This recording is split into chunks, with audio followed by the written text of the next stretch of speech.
Pessoal, escutem o que eu vou falar. Todas essas canalices que estão na mídia hoje, seja Paulo Figueiredo plantando noticiazinha no UOL, dizendo que os Estados Unidos vão pra cima de, além do Alexandre de Moraes, vão pra cima do Gonê e do Fábio Shor, que é o delegado da PF, que tomou conta desses inquéritos contra o Bolsonaro. Eduardo Bolsonaro ameaçando lá dos Estados Unidos, gravando videozinho. Bom dia, Glaze.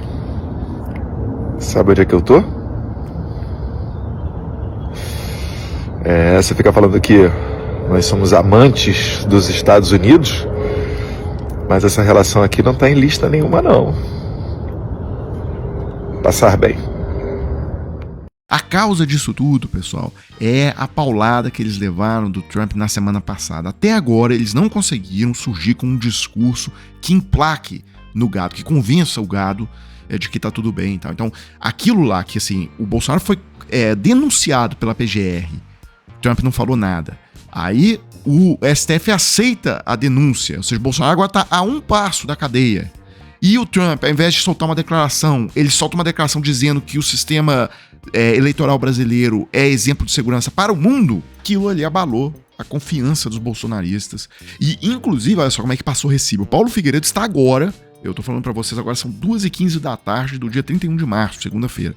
Paulo Figueiredo está agora lá tentando justificar pro gado, olha só, dizendo: a frase "eu só ouço falar de sanções, mas até agora nada" é fruto de uma ingenuidade quase comovente de algumas pessoas que não têm a menor dimensão da tarefa em curso. Na cabecinha delas, é só eu bater na porta da Casa Branca com o Eduardo e pedirmos assim: Trampão, sanciona o Xandão aí. E ele vai responder: demorou. E aí ele continua dizendo que as coisas não funcionam dessa forma, que demora. Ou seja, ele tá o quê? Se explicando pro gado por que as coisas não estão andando. Ou seja, você vê como é que bateu forte essa questão na semana passada. O gado ficou abatido. E olha, o Otávio Guedes, da Globo News, ele trouxe um texto interessantíssimo mostrando como que tá complicado para o comando do bolsonarista, o pessoal que toca o gado, para explicar, criar uma narrativa convincente. Olha só, bolsonaristas tentam ginástica retórica para explicar elogio de Trump ao sistema eleitoral brasileiro. E ali o Otávio Guedes já mostrava a cobrança que os bolsonaristas têm recebido nas redes sociais. Tal. Então o bicho tá pegando, pessoal. Inclusive, eu vi um debate aqui que é uma coisa inacreditável. Aquele Marco Antônio Costa, da Jovem Pan, discutindo com aquele Mamãe Falei, e o Marco Antônio Costa assume ali que ele é golpista. Inclusive, esse vídeo aqui deveria ser incluído lá no inquérito do golpe. Ou seja, como é que esse cara aí escapou? Ele tinha que ser processado também. Tá muito frouxo, né? Essas penas aí, inclusive, deveriam ser maiores com essa questão do golpe. A gente vai voltar nesse assunto nesse vídeo ainda. Contra o fundamento do Estado de Direito, você organizar golpe de Estado. Você acha que não teve golpe de Estado? Sério que vocês pensam assim? Pera. Vocês acreditam nisso? Pera. Pergunta simples. Teve ou não teve tentativa de golpe de Estado? Tem uma outra historinha aqui pra te contar. Jesus, eu não Marcou, sabia que vocês estavam nessa tese. Não fica com medo do relatório. Não, teve ou não teve tentativa de golpe de Estado? Arthur, teve ou não teve? Marco, teve ou não teve? Vamos lá. Teve ou não teve? Arthur, ou não teve? Durante os 4 ou 5 meses finais ali do final de 2022, 3 meses, eu fiquei todo santo dia debatendo com o Piperno, com a turma da esquerda, falando que a gente tinha que colocar em prática o artigo 142 da Constituição Federal, tinha que prender os ministros do Supremo Tribunal Federal, tinha que fechar o TSE, investigar tudo o que estava acontecendo e achar um jeito de resolver isso. Ou seja, o cara reconhece: não, eu trabalhei 3 meses entre outubro e dezembro de 2022 para ter um golpe de Estado. E fica por isso mesmo? Inclusive, essa babaquice que o Fux colocou lá no debate, tamanho das penas do 8 de janeiro divide ministros e mudança de Fux embaralha o plenário. A Folha fez uma reportagem hoje muito detalhada sobre o que uma mudança de postura do Fux representaria para esses processos do 8 de janeiro. Então a Folha mostra que essas penas de 14 a 17 anos que têm sido aplicadas a quem participou do quebra-quebra lá na Praça dos Três Poderes foram definidas por uma maioria formada por Alexandre de Moraes, Carmen Lúcia, Flávio Dino, Luiz Fux, Dias Toffoli e Gilmar Mendes. E que Zanin e Fachin votam ali por penas que são aproximadamente 2 anos mais baixas. E Barroso, André Mendonça e Cássio Nunes Marques votam por penas bem menores, tá? Por quê? Porque esses 3 são a favor da tese da consunção, que é o quê? O crime fim, ele absorve o crime meio. Então, no caso nosso aqui, seria o seguinte: o crime de tentativa de abolição do Estado Democrático de Direito seria absorvido pelo crime de golpe de Estado. Então isso geraria uma redução. Hoje, nos julgamentos, nessa maioria de 6 que tem sido formada no STF, eles têm somado as penas dos 2 crimes. Agora, olhando os comentários aqui nessa matéria da Folha, o pessoal tá indignado. Tá dizendo, sei, comentários muito bons, inclusive, olha só. Tomé Sapienza: a pena deve desestimular outras práticas semelhantes no futuro. É o caráter preventivo geral da pena. Golpe de Estado é muito mais grave que a maioria dos crimes normais, afeta toda a coletividade. Se tiverem penas baixas, os golpistas servirão de estímulo para outros delinquentes, farão postagens postando de heróis. E outra pessoa concordou, Regina Tavares, dizendo exatamente: a turba tenta comparar o crime contra a democracia com outros crimes comuns. Não há nada semelhante a buscar ditadura, é algo tão absurdamente cruel que a punição deve ser rigorosa, ampla e a pena deve ser longa. O exemplo de 1964, com a anistia dada a criminosos do Estado, incentivou a tropa bolsonarista a tentar repetir aquele tempo. Chile e Argentina puniram exemplarmente os insurgentes, por isso não há abertura para que os golpes se repitam naqueles países. E eu só queria comentar esse comentário babaca aqui. Hamilton Otávio de Souza, olha só o comentário que ele fez.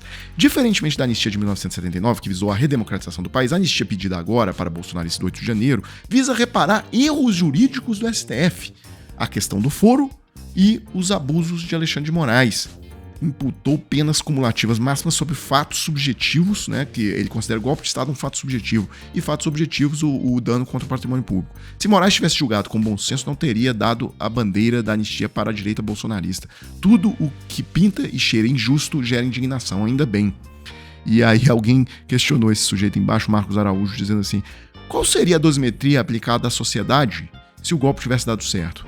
A última dosimetria foi 21 anos, né, de punição para a sociedade, 21 anos de ditadura, né? É muito boa essa resposta. E assim, só babaquices no comentário do Hamilton Otávio de Souza, né? Primeira questão do foro, que ele diz que é erro jurídico, 10-1, isso foi votado lá no STF, é o seguinte: há um artigo do Regimento Interno do STF, Regimento Interno do STF é uma lei federal, e lá diz que, ocorrendo a infração à lei penal, na sede ou na dependência do STF, o presidente do STF instaurará um inquérito, se envolver autoridade ou pessoa sujeita à sua jurisdição, ou delegará essa atribuição a outro ministro. Foi exatamente isso que aconteceu em março de 2019. Os bolsonaristas estavam ameaçando de morte os ministros do STF, os bolsonaristas estavam jogando foguetes contra o prédio do STF, e foi instaurado um inquérito pelo então presidente do STF, Dias Toffoli, e ele delegou a atribuição ao ministro Alexandre de Moraes. Foi aí que nasceu o inquérito, e em 2020, houve o julgamento do STF para ver se esse procedimento tinha sido constitucional, legal, etc. E por 10-1, só o ministro Marco Aurélio Mello, na época,